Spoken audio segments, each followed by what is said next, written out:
Hi, good evening all. Mid cap ഡോക്ടറിൻ്റെ post market pre മാർക്കറ്റിലേക്ക് എല്ലാവർക്കും സ്വാഗതം. ഇത് പറയാൻ തുടങ്ങുമ്പോൾ എനിക്കങ്ങ് ചിരി വരുക. കാരണം എന്ന് പറഞ്ഞാൽ ഇന്നലെ പറഞ്ഞ പോലെ തന്നെ എങ്ങോട്ടോ എന്തിനോ വേണ്ടി തിളച്ച സാമ്പാർ എങ്ങോട്ടോ പോയി വീണ്ടും തിരിച്ച് പഴയ പടി തന്നെ വന്നു. അപ്പം ഇത് ഞാൻ ക്യാപ്ഷനിൽ പറഞ്ഞ പോലെ തന്നെ തദൈവ ആണ്. എങ്ങോട്ടും മാർക്കറ്റിനൊരു ഡയറക്ഷൻ ഇല്ല എങ്ങോട്ട് പോകണം എന്നുള്ള കാര്യം. ഇപ്പോൾ ഇന്ന് വൈകുന്നേരം ഇപ്പം US-ൻ്റെ GDP ഡേറ്റ വന്നിട്ടുണ്ട്. അതിൻ്റെ 0.1% പോസിറ്റീവാണ്. പക്ഷെ അത് എത്രത്തോളം മാർക്കറ്റിനെ മുന്നോട്ട് നയിക്കുമെന്ന് പറയാൻ പറ്റത്തില്ല. കാരണം അത് ആ 3 ഡേറ്റയും നമുക്ക് കണ്ടു കഴിഞ്ഞ് കഴിഞ്ഞാൽ മാർക്കറ്റ് അത് അക്സെപ്റ്റ് ചെയ്യുമെന്ന് എനിക്ക് തോന്നുന്നില്ല. കാരണം ഒരു മാനിപ്പുലേറ്റഡ് അല്ലെങ്കിൽ മാർക്കറ്റിനെ എന്തെങ്കിലും കാരണം പറഞ്ഞ് മുകളിലോട്ട് കൊണ്ടുപോകാനുള്ള ഒരു എന്താ പറയുന്ന എന്തെങ്കിലും ഒരു പ്രാക്ടീസാണെന്ന് മാത്രമേ പറയാൻ പറ്റത്തുള്ളൂ. കാരണം നിലവിലെ US-ൻ്റെ സിറ്റുവേഷൻ എല്ലാവർക്കും അറിയാം. അവിടെ എന്തൊക്കെ നടക്കുന്നു എല്ലാവർക്കും അറിയാം. അപ്പോൾ നമ്മുടെ മാർക്കറ്റിനെ അതെങ്ങനെ സ്വാധീനിക്കുന്നുള്ളതാണ്. നമ്മുടെ മാർക്കറ്റിൽ 1-2 നെഗറ്റീവ് ന്യൂസുകളുണ്ട്. കോവിഡ് ഒന്നാമത്തെ പ്രശ്നം. കോവിഡ് കൂടിക്കൂടി വരുന്നു, ഡെത്തുകളും കൂടിക്കൂടി വരുന്നു. അതൊരു കൺസേൺ ആണ്. അപ്പോൾ എന്തെങ്കിലും രീതിയിൽ ഒരു റെസ്ട്രിക്ഷൻ ഇംപ്ലിമെൻറ്റ് ചെയ്താൽ നമ്മുടെ മാർക്കറ്റിനെ അത് നെഗറ്റീവായിട്ട് ബാധിക്കും. പിന്നെ വേറൊരു പ്രശ്നം എന്ന് പറഞ്ഞാൽ ഞാൻ നിങ്ങളെ ഇതിനകത്തിലെ മാക്ബുക്ക് ഉപയോഗിക്കുന്ന പുലികൾ ആരെങ്കിലും ഉണ്ടെങ്കിൽ iOS-ൻ്റെ അല്ലെങ്കിൽ iOS ഉപയോഗിക്കുന്ന അല്ലെങ്കിൽ മാക്ബുക്ക് ഉപയോഗിക്കുന്ന ആരെങ്കിലും ഉണ്ടെങ്കിൽ ഒരു സഹായം നിങ്ങൾക്കറിയാമെങ്കിൽ ഒന്ന് ജസ്റ്റ് എനിക്കൊന്ന് കമൻറ്റ് ചെയ്താൽ മതി. ഞാൻ ഉപയോഗിക്കുന്ന നിങ്ങളെ വരയ്ക്കാൻ ഉപയോഗിക്കുന്ന ഒരു പെന്നുണ്ട്. അത് എപ്പിക് പെൻ എന്ന് പറഞ്ഞൊരു സംഭവം, ഒരു സോഫ്റ്റ്വെയർ ഉപയോഗിച്ചാണ് അത് ചെയ്തുകൊണ്ടിരുന്നത്. ഇന്നലെ മുതൽ ആ എപ്പിക് പെൻ അത് വർക്ക് ചെയ്യുന്നില്ല ഇതിനകത്തിൽ. അപ്പോൾ അതിന് ഓൾട്ടർനേറ്റീവായിട്ട് എന്തെങ്കിലും ഒരു ആപ്പ് ഉണ്ടെങ്കിൽ നിങ്ങളുടെ അറിവിലുണ്ടെന്നുണ്ടെങ്കിൽ, ഇതിപ്പോൾ ഇതിനകത്തിൽ തന്നെ ഒരു ആപ്പുണ്ട്. അത് പക്ഷേ അത് വെച്ച് നമുക്ക് എഴുതുന്നതിനൊരു പരിധിയുണ്ട്, ഒരു ലിമിറ്റേഷൻ ഉണ്ട്. സോ മറ്റേതാണെന്നുണ്ടെങ്കിൽ നല്ല വൃത്തിയായിട്ട് നമുക്ക് എഴുതാൻ പറ്റും. നമ്മൾ കുറേ എഴുതി കഴിയുമ്പോൾ, ഇപ്പോൾ ഞാനിപ്പോൾ സുനിൽ എഴുതി കഴിഞ്ഞാൽ കണ്ടോ ഇതിങ്ങനെ വരത്തില്ല. മറ്റേതാണെങ്കിൽ നമുക്ക് വൃത്തിയായിട്ട് എഴുതാൻ പറ്റും. അപ്പം അതിന് സപ്പോർട്ട് ചെയ്യുന്ന രീതിയിലുള്ള ഏതെങ്കിലും ആപ്പ് ഉണ്ടെന്നുണ്ടെങ്കിൽ ജസ്റ്റ് ഒന്നീ പേഴ്സണലായിട്ടൊന്ന് കോൺടാക്ട് ചെയ്ത് പറഞ്ഞു തരിക. അല്ലെങ്കിൽ ഇത് ഞാനൊരു പ്രഷർ ടാബ്ലറ്റ് ഉപയോഗിച്ചതാണ് ഇത് നിങ്ങളുടെ മുന്നിൽ എഴുതി കാണിക്കുന്നത്. അപ്പോൾ എനിക്ക് കുറച്ചുകൂടെ നിങ്ങളെ പഠിപ്പിക്കാൻ, നിങ്ങൾക്ക് മനസ്സിലാക്കാൻ എളുപ്പമാണ്. അല്ല ഈ നമ്മുടെ ട്രേഡിംഗ് വ്യൂവിനകത്തുള്ള ഈ സാധനം വെച്ച് വരയ്ക്കുകയാണെന്നുണ്ടെങ്കിൽ ഈ പറഞ്ഞ പോലെ കണ്ടില്ലേ, ഞാനിപ്പം സുനിൽ മലയാളത്തിൽ എഴുതണമെങ്കിൽ കണ്ടോ ബുദ്ധിമുട്ടാണ്. കണ്ടോ ഇങ്ങനെ വരത്തുള്ളൂ. അതേസമയം മറ്റേ വെച്ച് എഴുതുകയാണെന്നുണ്ടെങ്കിൽ വൃത്തിയായിട്ട് വരും. അപ്പോൾ ഇതൊക്കെയാണ് എൻ്റെ ബുദ്ധിമുട്ടുകൾ. ഓക്കെ, എന്തെങ്കിലും ആട്ടെ. അപ്പോൾ ഞാൻ ജസ്റ്റ് പറയുന്നത്, ഇപ്പോൾ ആരെങ്കിലും പുലികൾ ഉണ്ടെന്നുണ്ടെങ്കിൽ ഇതിന് പറ്റിയ ഒരു ആപ്പ് ഏതെങ്കിലും ഉണ്ടെങ്കിൽ, സ്ക്രീനിൽ എഴുതാൻ പറ്റിയ ആപ്പ്, മാക്കിന് ഉപയോഗിക്കാൻ പറ്റുന്ന ആപ്പ് വല്ലതും ഉണ്ടെന്നുണ്ടെങ്കിൽ ജസ്റ്റ് എന്നോടൊന്ന് പറയുക. നമ്മളെല്ലാം ഒരു ഫാമിലിയാണ്. അതുകൊണ്ടാണ് ഞാൻ ഇങ്ങനെ ചോദിക്കുന്നത്. ഒരു യൂട്യൂബറൊന്നും ഇങ്ങനെ ആരും പബ്ലിക്കായിട്ട് ഇങ്ങനെ ചോദിക്കത്തില്ല. ബട്ട് നമുക്ക് അങ്ങനൊന്നും ഇല്ല. ഓക്കെ, നമ്മളെല്ലാം ഒരു ഫാമിലിയല്ലേ, അറിയാവുന്നവർ അറിവുകൾ പങ്കുവെക്കുക, അത് മാത്രമേ ഉള്ളൂ. അപ്പോൾ നമുക്ക് കഥയിലേക്ക് വരാം. ഇപ്പോൾ നോക്കിക്കേ, ഇവിടെ ഇപ്പോൾ ഉള്ളത് വെച്ച് ഓണം പോലെ നമുക്ക് ഉള്ളത് വെച്ച് നമുക്ക് പഠിക്കാം. അപ്പോൾ ഈ ഫസ്റ്റ് ക്യാൻഡിൽ നോക്കിയേ, ഈ ഫസ്റ്റ് ക്യാൻഡിൽ കണ്ടോ ഇല്ലേ, നമ്മുടെ റിജക്ഷൻ തിയറി അനുസരിച്ച് നല്ല സൂപ്പർ ഒരു ഭയങ്കര റിജക്ഷൻ ക്യാൻഡിലാണ്. പക്ഷെങ്കിൽ ഈ റിജക്ഷൻ ക്യാൻഡിൽ നമുക്കൊരു ട്രേഡ് എടുക്കാൻ, ഒരു റിസ്കി ട്രേഡർ അല്ല എക്സ്പീരിയൻസ് ട്രേഡർ എടുക്കുമായിരിക്കും. പക്ഷെ ഒരു ബിഗിനറിന് എടുക്കാൻ പറ്റത്തില്ല. കാരണം എന്താ, ഭയങ്കര സ്റ്റോപ്പ് ലോസ്. ഏകദേശം നോക്കിക്കഴിഞ്ഞാൽ 25,136 മുതൽ ഏകദേശം 25,80 മുതൽ 10-70 പോയിൻറ്റിൻ്റെ സ്റ്റോപ്പ് ലോസ്. അതൊരിക്കലും നമുക്ക് പറ്റത്തില്ല അല്ലേ. അപ്പോൾ റിജക്ഷൻ ആണെന്ന് മനസ്സിലായി. ഇത്രയും വരെ മാർക്കറ്റ് ഇവിടം വരെ താഴെ വരെ വന്നിട്ടും മാർക്കറ്റ് ഇവിടുന്ന് റിജക്ഷൻ ആണെന്ന് നമുക്ക് മനസ്സിലായി. പക്ഷെ നമുക്ക് ട്രേഡ് എടുക്കാൻ പറ്റാത്തൊരു അവസ്ഥയാണ് അല്ലേ. അപ്പോൾ നമ്മൾ അവിടെ എന്താ ചെയ്യുന്നത്? അപ്പോൾ നമുക്ക് അങ്ങനെയുള്ള അവസരം നമുക്ക് എന്താ ചെയ്യാം? നമ്മളൊന്ന് വെയിറ്റ് ചെയ്യുക, അത്ര മാത്രമേ ഉള്ളൂ. അപ്പോൾ നമ്മൾ വെയിറ്റ് ചെയ്ത് മാർക്കറ്റ് തിരിച്ചു വന്നു, നമ്മുടെ സപ്പോർട്ട് എടുത്തു. നമ്മൾ വരച്ച അതേ സപ്പോർട്ടിൽ വന്ന് മാർക്കറ്റ് സസ്റ്റെയിൻ ചെയ്തില്ലേ. അവിടുന്ന് വീണ്ടും ഒരു ഗ്രീൻ ക്യാൻഡിൽ പോയി. ഇപ്പോൾ നമുക്കൊരു ട്രേഡ് ഇല്ല, കാരണം ഈ ഗ്രീൻ ക്യാൻഡിൽ വീണ്ടും ഭയങ്കര വലിയ ഗ്രീൻ ക്യാൻഡിലാണ്. അപ്പോൾ ഇത്രയും സിനാരിയോ കാണുമ്പോൾ നിങ്ങൾ മനസ്സിലാക്കണം, ഇത്രയും സിനാരിയോ കാണുമ്പോൾ നിങ്ങൾക്ക് മനസ്സിലായി മാർക്കറ്റ് മുകളിലോട്ട് പോകാനുള്ള പുറപ്പാടാണ് എന്ന് നിങ്ങൾക്ക് മനസ്സിലായി ഇല്ലേ. ഇവിടുന്ന് ഭയങ്കര റിജക്ഷൻ വന്നു, പിന്നെ ഇവിടെ വന്നൊരു സപ്പോർട്ട് എടുത്തു, അതിനുശേഷം 2 ഗ്രീൻ ക്യാൻഡിലും മുകളിലോട്ട് കിട്ടി. അപ്പം നമുക്ക് മനസ്സിലായി മാർക്കറ്റ് ഇവിടുന്ന് ബുള്ളിഷ് സെറ്റപ്പാണ്, മാർക്കറ്റ് മുകളിലോട്ട് പോകും എന്ന് നമുക്ക് ഓൾറെഡി മനസ്സിലായി. അപ്പോൾ ഇനി എൻട്രി എവിടെയാണ്? നിങ്ങൾ ശ്രദ്ധിച്ച് കേൾക്കണം. ഇവിടെ എൻട്രി കൃത്യമായിട്ടുണ്ട്. എവിടെ എൻട്രി? ഇതാ നോക്ക്, ഇവിടെ നോക്കിക്കേ. ഇത് ഞാൻ ഇച്ചിരി വലുതാക്കാം.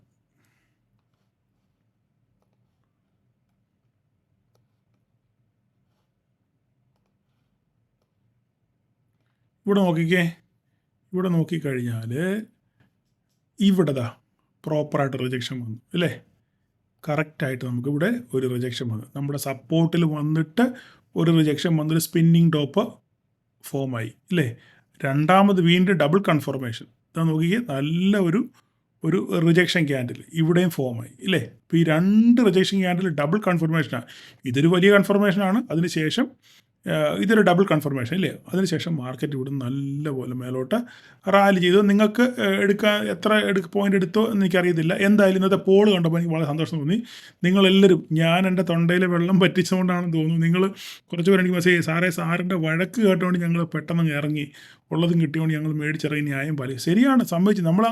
എന്നും നമുക്ക് ചിലപ്പം ന്യായം പാലിക്കാൻ പറ്റത്തില്ല എന്ന് ഒരു ചിന്ത നിങ്ങളുടെ മനസ്സിൽ വേണ്ട. നിങ്ങൾക്ക് ലോസ് ആയാലും അവിടെ ന്യായം 500 രൂപയോ 600 രൂപയോ 700 രൂപയോ ലോസ് ആണെങ്കിലും അവിടെ നമ്മൾ ഇറങ്ങാൻ പഠിക്കുക. നമുക്ക് അവസരങ്ങൾ ഇനി ഉണ്ടല്ലോ. അപ്പോൾ അതുകൊണ്ട് നിങ്ങൾ എന്താ ചെയ്യേണ്ടത്? ന്യായമായിട്ടുള്ളത് കിട്ടിയാൽ, നിങ്ങളൊരു 15 പോയിൻ്റ് 20 പോയിൻ്റ് കിട്ടിയാൽ നിങ്ങൾ ഇറങ്ങാൻ ശ്രമിക്കുക. വീണ്ടും ഒരു ഓപ്പർച്യൂണിറ്റി വരുവാണെന്നുണ്ടെങ്കിൽ വീണ്ടും ട്രൈ ചെയ്യുക. ഇല്ലെങ്കിൽ പോയിക്കോട്ടെ.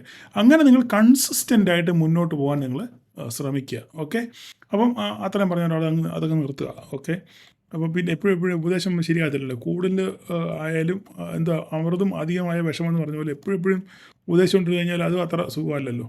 അപ്പം നമുക്കതിന് ശേഷം മാർക്കറ്റ് മുകളിലോട്ട് പോയി. അപ്പോൾ സത്യം പറഞ്ഞാൽ ഞാൻ ഒരു സി വ്യൂ പോലും ഞാൻ എടുത്തിട്ടുണ്ട്. എനിക്കൊരു സി വ്യൂ ഇല്ലായിരുന്നു തന്നെ. എനിക്കെപ്പോഴും താഴോട്ട് പി മാത്രമേ ഇന്നത്തെ ട്രേഡിനകത്തുള്ളൂ. ഞാൻ നമ്മുടെ സീനിയറിൻ്റെ ഗ്രൂപ്പിൽ പറഞ്ഞു, എനിക്ക് നിങ്ങൾ എടുക്കുന്നവരെടുത്തോ, പക്ഷേങ്കിൽ എൻ്റെ കൺവിക്ഷൻ മുഴുവൻ മുകളിൽ നിന്ന് താഴോട്ടാണ്. ആ ഒരു സെറ്റപ്പാണ് എനിക്കിന്ന് ഞാൻ ഓൾറെഡി എൻ്റെ സീനിയർ ഗ്രൂപ്പിൽ ഞാൻ പറഞ്ഞിരുന്നു. അപ്പം മാർക്കറ്റ് അതിന് ശേഷം മുകളിലോട്ട് പോയി. നിങ്ങൾ നല്ല രീതിയിൽ പ്രോഫിറ്റൊക്കെ ബുക്ക് ചെയ്തു. ആൾക്കാർ പലരും സ്ക്രീൻഷോട്ടൊക്കെ അയച്ചു തന്നു. അതിനുശേഷം എന്താ ഇവിടെ സംഭവിച്ചത്? അതിനുശേഷം മാർക്കറ്റ് ഓൾമോസ്റ്റ് നമ്മൾ വരച്ച 25,230 റേഞ്ചിലെത്തി അല്ലേ. അവിടുന്ന് പല പ്രാവശ്യം മാർക്കറ്റ് റിജക്റ്റ് ചെയ്തു. മുകളിലോട്ട് പോകുന്നു, റിജക്റ്റ് ചെയ്യുന്നു. അപ്പം ഇവിടുന്ന് എന്തായാലും ഒന്നുകിൽ ഇവിടെ ഒരു സംഭവം 25,230 ക്രോസ് ചെയ്ത് പോയാൽ, 25,230 ക്രോസ് ചെയ്ത് പോയാൽ ഷോർട്ട് കവറിങ് നടക്കും. കാരണം 22, 25, 200 നല്ല രീതിയിൽ കോൾ റൈറ്റിംഗ് ഉണ്ട്. പുട്ട് റൈറ്റിംഗ് കുറച്ച് കുറവാണ്, എങ്കിലും സ്ട്രോങ് ആയിട്ട് 22,200 കോൾ റൈറ്റിംഗ് അവിടെ നിൽപ്പുണ്ട്. അപ്പോൾ അതുകൊണ്ട് ഞാൻ 2 പ്രാവശ്യം ഞാൻ സ്ക്രീൻഷോട്ട് ഇട്ട് വരച്ചും കാണിച്ചായിരുന്നു. അപ്പോൾ ഏത് നിമിഷം ഇവിടുന്ന് ഒരു റിവേഴ്സൽ ഉണ്ടാവും എന്നുള്ള ഒരു ചിന്ത എനിക്കുണ്ടായിരുന്നു. അതുകൊണ്ട് ഞാൻ ഇവിടുന്ന് 25,200 ഏകദേശം 80 രൂപയ്ക്ക് ഞാൻ ഇവിടുന്ന് വാങ്ങിച്ചായിരുന്നു. 25,280 രൂപയ്ക്ക് ഈ ഏരിയയിൽ മേടിച്ചിട്ട് ഞാനത് കൊടുത്തത് ഏകദേശം 110, 115, 120 ആ റേഞ്ചിൽ 85 വാങ്ങിച്ച് 120 കൊടുത്തു. അങ്ങനെയാണ് ഞാൻ ഇവിടെ എത്തി. പക്ഷേ ഇവിടെ വന്നിട്ട് കൊടുത്തില്ല. ഇവിടെ താഴോട്ട് വരുമെന്ന് വിചാരിച്ചു. ഞാനത് ഹോൾഡ് ചെയ്തു. കാരണം ഇത്രയും ഞാൻ ക്ഷമയോടെ കാത്തിരുത്തില്ല. അപ്പം പിന്നെ എന്ത് സംഭവിക്കുന്നു അറിയാൻ വേണ്ടി ഞാൻ അത് ഹോൾഡ് ചെയ്തു. എന്തായാലും എനിക്കൊരു 120 രൂപ, 85 രൂപ 120 രൂപ കിട്ടി. അപ്പോൾ ഞാനത് ബുക്ക് ചെയ്തു. അപ്പം ഞാൻ പറഞ്ഞതിന് താല്പര്യം, നമുക്ക് ഒരു കൺവിക്ഷൻ ഉണ്ടെന്നുണ്ടെങ്കിൽ ആ കൺവിക്ഷന് വേണ്ടി വെയിറ്റ് ചെയ്യും. അപ്പോൾ ഞാൻ ഇത്രയും നേരം വെയിറ്റ് ചെയ്തു ഇല്ലേ. ഇവിടം വരെ എത്താൻ വേണ്ടി വെയിറ്റ് ചെയ്തു. ഒരു കൺഫർമേഷൻ വേണ്ടി വെയിറ്റ് ചെയ്ത് മാർക്കറ്റ് നേരെ താഴെ പോയി. ഇവിടുന്ന് റിജക്ഷൻ വന്നപ്പോൾ തന്നെ ഇവിടുന്ന് ഇങ്ങനെ അനങ്ങി. ഇത് ക്രോസ് ചെയ്യാൻ തുടങ്ങിയപ്പോൾ തന്നെ ഇവിടെ നമുക്ക് കണ്ടുമ്പോൾ മനസ്സിലാവും. ഓക്കെ, ഞാൻ ആ കാര്യം പറയുന്നത് വിട്ടുകളയുന്നു. അത് നിങ്ങളുമായിട്ട് ബന്ധപ്പെട്ട കാര്യമല്ലല്ലോ. അപ്പം അങ്ങനെ ഈ റേഞ്ചിൽ, അപ്പോൾ എൻ്റെ സ്റ്റോപ്പ് ലോസ് ഇതിന് തൊട്ട് മുകളിലാണ്. എൻ്റെ സ്റ്റോപ്പ് ലോസ് അടിച്ചു പോയി കഴിഞ്ഞാൽ പൊയ്ക്കോട്ടെ എന്നുള്ള രീതിയിലാണ് ഞാനിവിടെ ഒരു ട്രേഡ് എടുത്തത്. അപ്പോൾ എൻ്റെ സ്റ്റോപ്പ് ലോസ് ഇതിന് തൊട്ട് മുകളിലാണ്. ഓക്കെ, അടിച്ചു പോകുന്നെങ്കിൽ അടിച്ചു പോയിക്കോട്ടെ. അങ്ങനെയാണ് ഒരു ട്രേഡ്. അപ്പോൾ ഞാൻ പറഞ്ഞു വന്ന കാര്യം എന്ന് വെച്ചാൽ, എൻ്റെ കൺവിക്ഷൻ, എനിക്ക് നിങ്ങൾക്ക് എല്ലാവർക്കും ഓരോ കൺവിക്ഷൻ ഉണ്ട്. എല്ലാവർക്കും മാർക്കറ്റിനെ പറ്റി ഒരു ദിശാബോധമുണ്ട് ഇല്ലേ. അല്ലെ ഒരു മാർക്കറ്റിനെ പറ്റി ഒരു വ്യൂ കാണും ഇല്ലേ. അങ്ങോട്ടെങ്കിൽ അങ്ങോട്ടേ എല്ലാവർക്കും ഒരുപോലെ ആയിരിക്കത്തില്ല. അപ്പോൾ അവരവരുടെ വ്യൂവിനനുസരിച്ച് ആ സെറ്റപ്പ് വരുമ്പോൾ നിങ്ങൾ ട്രേഡ് എടുക്കുക എന്നുള്ളത് മതി. അതിനുവേണ്ടി നിങ്ങൾ വെയിറ്റ് ചെയ്യുക, കാത്തിരുന്ന് വേണം നിങ്ങൾ ട്രേഡ് എടുക്കാൻ. എനിവേ, മാർക്കറ്റ് വീണ്ടും പഴയ പോലെ തന്നെ നേരെ തിരിച്ചു വന്നു. മൂഷികസ്ത്രീ വീണ്ടും, ഞാൻ ഇന്നലെ പറഞ്ഞ പോലെ മൂഷികസ്ത്രീ എന്ന് പറഞ്ഞാൽ വീണ്ടും മാർക്കറ്റ് പഴയ പോലെ തന്നെ വന്നു നിന്നു. ഓക്കെ, പഴയ പോലെ വന്നു നിന്നു. പിന്നെ നമുക്കിപ്പം ഡേ ക്യാൻഡിൽ നോക്കുകയാണെന്നുണ്ടെങ്കിൽ ഇന്നുണ്ടായിരിക്കുന്നത് ഒരു ഡോജിയാണ്. ഇത് കണ്ടോ, ഒരു ഡോജി ക്യാൻഡിലാണ്.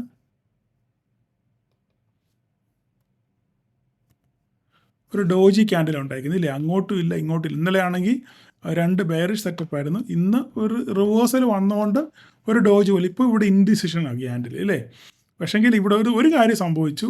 എന്താ സംഭവിച്ചത്? 25,114 മുകളിൽ മാർക്കറ്റ് ക്ലോസിങ് വന്നിട്ടുണ്ട്. 25,114 മുകളിൽ ക്ലോസിങ് വന്നിട്ടുണ്ട്. പക്ഷേ ഈ ക്ലോസിങ് ഒരു കൺഫർമേഷൻ അല്ല. എന്താ കാര്യം? ഇത് വളരെയധികം വിക്കുള്ള ഒരു ക്യാൻഡിലാണ്, ഇൻഡിസിഷണൽ ക്യാൻഡിലാണ്. എങ്ങോട്ട് മാർക്കറ്റ് പോകും എന്നുള്ളതിനെ പറ്റി യാതൊരു ഐഡിയയും ഇല്ലാതെ നിൽക്കുന്ന ഒരു ഇൻഡിസിഷണൽ ക്യാൻഡിലാണ്. അപ്പോൾ ഇവിടെ നമുക്കൊരു ട്രേഡിനെ പറ്റി ചിന്തിക്കാൻ പറ്റില്ല. അപ്പോൾ നാളെ മാർക്കറ്റ് ഓപ്പൺ ചെയ്തതിന് ശേഷം മാത്രമേ നമുക്ക് ഇതിനെപ്പറ്റി ചിന്തിക്കാൻ പറ്റില്ല. അപ്പോൾ തന്നെ ഇന്ന് ഇപ്പോൾ അമേരിക്കയുടെ ഇൻഫ്ലേഷൻ ഡേറ്റ വന്നു. 0.1 മാത്രമേ ഉള്ളൂ ഒരു പോസിറ്റീവ്. അപ്പം മാർക്കറ്റ് പക്ഷെങ്കിൽ അത് ഫ്യൂച്ചർ അത് പറഞ്ഞപ്പം ഭയങ്കര 150 പോയിന്റ് ഒറ്റയടിക്ക് മേലോട്ട് പോയായിരുന്നു. പക്ഷെങ്കിൽ ഇപ്പം നിലവിൽ ഫ്ലാറ്റ് നെഗറ്റീവാണ് മാർക്കറ്റ് ഓടുന്നത്. ഓക്കെ, അപ്പം ഇനി നാളെ എന്ത് സംഭവിക്കുന്നു മാർക്കറ്റ് ഓപ്പൺ ചെയ്താൽ മാത്രമേ അറിയത്തുള്ളൂ. അത് മാത്രമല്ല, ഒന്ന് രണ്ട് നെഗറ്റീവ് ന്യൂസുകൾ ഞാൻ പറഞ്ഞില്ല, ഈ കോവിഡിനെ പറ്റിയുള്ള നെഗറ്റീവ് ന്യൂസുകൾ, പിന്നെ HDFC ഒരു നെഗറ്റീവ് ന്യൂസ് ഉണ്ട്. അങ്ങനെയൊക്കെ നെഗറ്റീവ് ന്യൂസുകൾ മാർക്കറ്റിൽ കറങ്ങി നടപ്പുണ്ട്. അപ്പം ഇതൊക്കെ വെച്ചിട്ട് നമുക്ക് നാളെ ട്രേഡ് ചെയ്യാൻ മാർക്കറ്റ് ഓപ്പൺ ചെയ്ത ശേഷം, ഇപ്പോൾ നമുക്കൊന്നും പറയാൻ പറ്റത്തില്ല. മാർക്കറ്റ് ഓപ്പൺ ചെയ്തതിന് ശേഷം മാത്രമേ നമുക്ക് എന്തെങ്കിലും ഇതിനെപ്പറ്റി ചിന്തിക്കാൻ പറ്റത്തുള്ളൂ. അല്ലാതെ പ്രഡിക്റ്റബിളായിട്ട് നമുക്ക് ഒരു കാര്യം ഇപ്പം പറയാൻ പറ്റത്തില്ല. അപ്പം ഞാൻ ഇന്ന് പ്രത്യേകം നിങ്ങളോട് പറഞ്ഞു, ഇന്ന് ട്രേഡ് ബാങ്ക് നിഫ്റ്റിയിൽ ട്രേഡ്. അപ്പോൾ ഇതിൻ്റെ നാളത്തെ ട്രേഡ് നോക്കാം. അപ്പം ബാങ്ക് നിഫ്റ്റിയുടെ കാര്യം വരട്ടെ അവിടെ. അപ്പം നമുക്ക് നാളത്തെ ട്രേഡ് എങ്ങനെയാണെന്ന് നോക്കാം. ഓക്കെ, ഇന്ന് പ്രത്യേകിച്ച് ഒന്നും പറയാനില്ല. കാരണം ഈ ഇന്നലെ പറഞ്ഞ അതേ കാര്യങ്ങൾ തന്നെയാണ്. കാരണം സിനാരിയോ ഒന്നും മാറിയിട്ടില്ല, ഇല്ലേ? അപ്പം നമുക്കിവിടെ മാറ്റങ്ങളൊന്നുമില്ല. ഇവിടെ നമുക്ക് ഇത് നമുക്കൊന്ന് കറക്റ്റ് ചെയ്യാം. ഇച്ചിരി താഴോട്ടാക്കാം, ഇത്രയാക്കാം. പിന്നെ നമുക്ക് ഈ ക്യാൻഡിൽ വേണ്ട, ഇനി ആ ക്യാൻഡിൽ ആവശ്യമില്ല. ഓക്കെ, അപ്പോൾ ഇതിങ്ങനെ നിൽക്കുന്നു. ഇത് നമുക്ക് കുറച്ചൊന്ന് അഡ്ജസ്റ്റ് ചെയ്യാം, ഇച്ചിരി അഡ്ജസ്റ്റ് ചെയ്യാം. ഓക്കെ, ഇങ്ങനെ നിൽക്കട്ടെ. ഇനി ഇപ്പോൾ നമുക്ക് ഇത് വേണ്ട, 25 143 അത് വേണ്ട, അതിൻ്റെ ആവശ്യമില്ല. ചുമ്മാ ഉള്ള വരയിലുള്ള വരച്ച് നിങ്ങൾക്ക് ഭ്രാന്താവും. ഓക്കെ, ഇവനെ നമുക്ക് 25.077 കിടന്നുണ്ട്, അതായത് നിർബന്ധമാണ്. 25.077 കിടന്നോട്ടെ, അത് നിർബന്ധമായിട്ടുള്ള ലൈനാണ്. ഓക്കെ, ബാക്കിയെല്ലാം കൃത്യമായിട്ട് ലൈനവിടെ കിടപ്പുണ്ട്. മുകളിലോട്ട് പോയാൽ നമുക്ക് 25,222 ക്രോസ് ചെയ്യണം. ഓക്കെ, 25,200 ക്രോസ് ചെയ്തെങ്കിൽ മാത്രമേ നമുക്കൊരു ബുള്ളിഷ് സെറ്റപ്പ് നമുക്ക് ഇനി വീണ്ടും പറയാൻ പറ്റത്തുള്ളൂ. ഓക്കെ, ഇത് കഴിഞ്ഞ് കടന്നു പോയി 25,222 കടന്നു പോയി കഴിഞ്ഞാൽ ഒരു ഷോർട്ട് കവറിങ് നമുക്ക് കാണും. അങ്ങനെയാണെങ്കിൽ 25,330 വരെയൊക്കെ എത്താനുള്ള സാധ്യത നമുക്കുണ്ട്. ഇനി എന്തായാലും നമുക്ക് നാളെ നോക്കാം. ഇന്നിപ്പം വേറെ കൂടുതലൊന്നും പറഞ്ഞ് നിങ്ങളെ മുഷിപ്പിക്കുന്നില്ല. ഓക്കെ, അതിൻ്റെ ആവശ്യം വെറുതെ ആവശ്യമില്ലാതെ സംസാരിച്ച് അലമ്പാക്കുന്ന കാര്യമില്ലല്ലോ. അപ്പോൾ നിങ്ങൾ ഇന്ന് ട്രേഡ് ചെയ്തോളൂ, തന്നെ നോക്കി സൂക്ഷിച്ചും കണ്ട് മാത്രം ട്രേഡ് ചെയ്യുക. നാളെ നമുക്ക് ബാങ്ക് നിഫ്റ്റിയിലൂടെ നോക്കാം. ബാങ്ക് നിഫ്റ്റി ഞാൻ പറഞ്ഞു നിങ്ങൾ ട്രേഡ് ചെയ്യുന്നത്, ബാങ്ക് നിഫ്റ്റി നല്ല നെഗറ്റീവാണ്. ഇന്നലത്തേനേക്കാളും ബെയറിഷ് ക്യാൻഡിൽ ഞാൻ നോക്കിയില്ല. നോക്കട്ടെ, ഒരു മിനിറ്റ്, നോക്ക്, കണ്ടോ? ഇന്ന് ക്യാൻഡിൽ ക്ലോസ് ചെയ്തേക്കുന്നത് ഞാൻ ഇന്നലെ കുറേ കാര്യങ്ങൾ പറഞ്ഞായിരുന്നു നിങ്ങൾ ബാങ്ക് നിഫ്റ്റിയെ പറ്റി. ഇന്നലെ നോക്കിയേ, മൂന്നാമത്തെ ക്യാൻഡിൽ ഇന്നലെ ക്ലോസ് ചെയ്ത ക്യാൻഡിലിൻ്റെ താഴെയാണ് ക്ലോസ് ചെയ്തേക്കുന്നത്. ഈ പ്രീവിയസ് വെരി ഹൈ ബുള്ളിഷ് ക്യാൻഡിലിൻ്റെ വിക്കും കഴിഞ്ഞ് ബോഡിയും കഴിഞ്ഞ് താഴെയാണ് ഇത് ക്ലോസ് ചെയ്തേക്കുന്നത്, അല്ലേ? അപ്പം അതൊരു നെഗറ്റീവ് സെൻറ്റിമെൻറ്റ്സ് ആണ്. അപ്പം നാളെ ബാങ്ക് നിഫ്റ്റിയിൽ എന്ത് സംഭവിക്കും നമ്മൾ നോക്കുക. ഒരു പക്ഷെങ്കിലും മാർക്കറ്റ് താഴോട്ട് വന്നു കഴിഞ്ഞാൽ ഈ 56,131 സപ്പോർട്ട് എടുക്കാനുള്ള സാധ്യത ബാങ്ക് നിഫ്റ്റിയിൽ കൂടുതലാണ്. വരച്ചിടുക 56,131.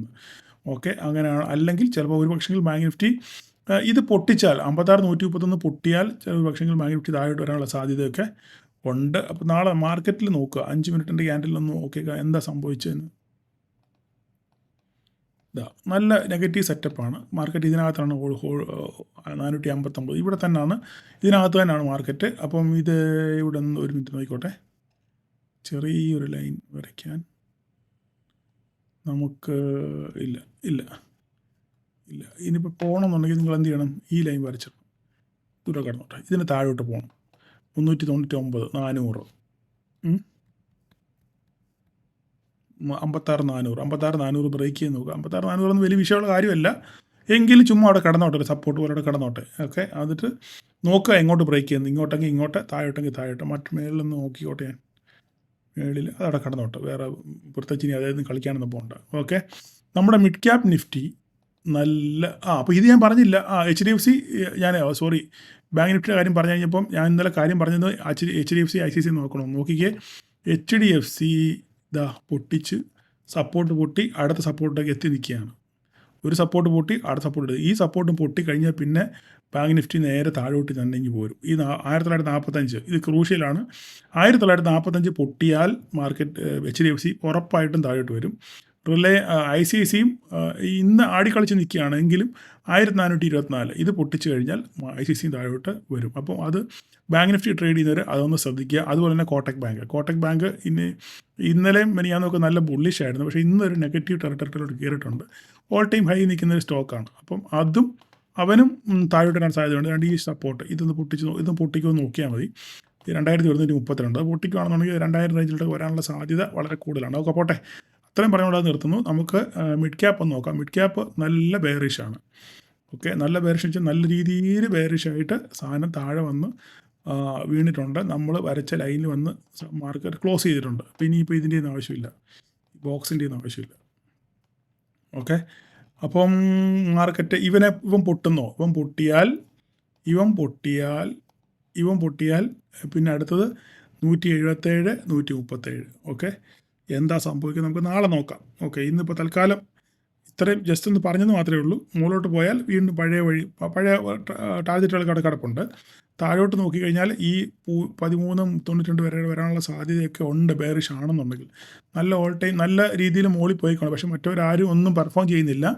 അതുകൊണ്ട് bank Nifty all time high നിൽക്കുകയാണ്. അപ്പോൾ എല്ലാവർക്കും എല്ലായിടത്തും ഒരു പ്രോഫിറ്റ് ബുക്കിങ്ങിനുള്ള സാധ്യത നമുക്ക് തള്ളിക്കളയാൻ പറ്റത്തില്ല. അതുകൊണ്ട് സൂക്ഷിച്ചും കണ്ടും ട്രേഡ് ചെയ്യുക. വേറെ പ്രത്യേകിച്ച് ഒന്നും പറയാനില്ല. പിന്നെ ഞാൻ ആ വാട്സപ്പ് ഗ്രൂപ്പിൻ്റെ ലിങ്ക് പിന്നെ നമ്മുടെ ഈ ഡിസ്ക്രിപ്ഷനിലുണ്ട്. ഓക്കെ, നിങ്ങൾക്ക് വേണ്ടവർ നിങ്ങൾക്കതിനകത്ത് ജോയിൻ ചെയ്യേണ്ടത് കൃത്യമായിട്ട് നിങ്ങളുടെ പ്രൊഫൈലിൽ നിങ്ങളുടെ പേരും സ്ഥലവും കാണണം. സ്ഥലം വെക്കാൻ പറ്റാത്തവരാണെങ്കിൽ ഫോട്ടോ ഇടാൻ പറ്റാത്തവരാണെന്നുണ്ടെങ്കിൽ പൂവും കായും ഒന്നും ഇടരുത്. ഫോട്ടോ വെക്കാൻ പറ്റത്തിലാണെന്നുണ്ടെങ്കിൽ നിങ്ങൾ എനിക്ക് പേഴ്സണലായിട്ട് മെസ്സേജ് അയയ്ക്കുക. സാറേ എൻ്റെ പേര് ഇതാണ്, സ്ഥലം ഇതാണ്, ഇന്ന സ്ഥലമാണെന്ന് പറഞ്ഞ് എനിക്ക് മെസ്സേജ് ഇട്ട് കഴിഞ്ഞാൽ ഞാനത് ആഡ് ചെയ്തോളാം. അല്ലെങ്കിൽ നിങ്ങൾ റിക്വസ്റ്റ് ചെയ്തിട്ട് നിങ്ങൾ പേര് സ്ഥലം എനിക്കൊന്ന് മെസ്സേജ് ചെയ്താൽ മതി. ഓക്കെ, അപ്പോൾ നാളെ എല്ലാവർക്കും ഒരു പ്രോഫിറ്റബിൾ ഡേ ആശംസിക്കുന്നു. Thank you.